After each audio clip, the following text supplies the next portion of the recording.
মানুষের নয়, হয়ে গেল বিড়ালের র্যাম্প শো। পরনের রঙিন পোশাক, চোখের রোদ চশমা, আবার কারো মাথায় সুন্দর টুপি। এমন ব্যতিক্রমী ও মজার ক্যাট শো এর আয়োজনটি করে ময়মনসিংহের বাংলাদেশ কৃষি বিশ্ববিদ্যালয়। ধবধবে সাদা গায়ে নীল পোশাক, মাথায় ছোট্ট ক্লিপ আর কপালে টিপ, ঠিক যেন রূপকথার কোনো চরিত্র। নিজের আদরের পোষ্য প্রাণীকে পরম মমতায় সাজিয়ে নিয়ে আসেন বেড়াল প্রেমীরা। যেন বেড়াল নয়, নিজের ভাই, বোন বা সন্তান। এমনই ছিল তাদের যত্ন ও ভালোবাসা।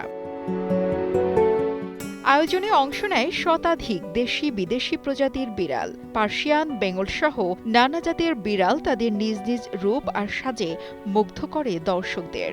র্যাম্পে হাঁটতে গিয়ে কোনো বিড়ালের আলসেমি করে শুয়ে পড়া, আবার কারো বা মালিকের কোলেই শান্তির ঘুম। সব মিলিয়ে এক অন্যরকম আনন্দময় পরিবেশের সৃষ্টি হয় পুরো অনুষ্ঠান জুড়ে।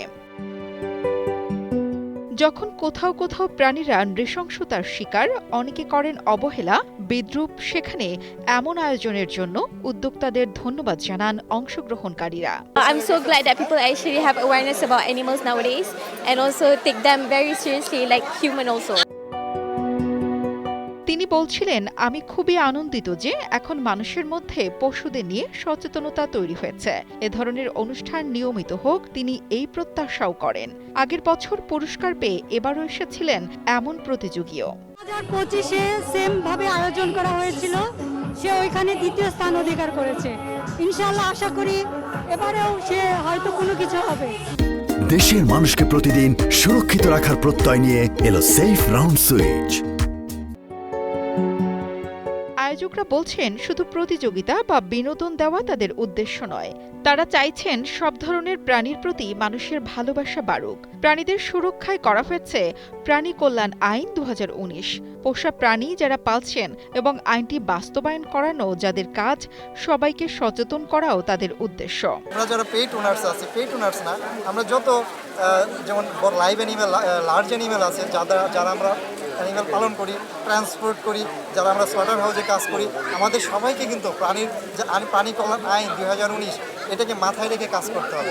সবার প্রতি সদয় হতে হবে, তার প্রতি ভালো ব্যবহার করতে হবে। ইভেন জবাইখানাতেও কিন্তু প্রাণী জবাই করার আগেও কিন্তু আমাদের তার প্রতি সদয় হতে হবে। বহুত ভালোবাসা এবং কি মোটিভেশন দেওয়া, যেমন আমরা পোষা প্রাণীকে পালি এবং তাদেরকে লালন পালন করি, তাদের প্রতি মানবতা তৈরি হোক।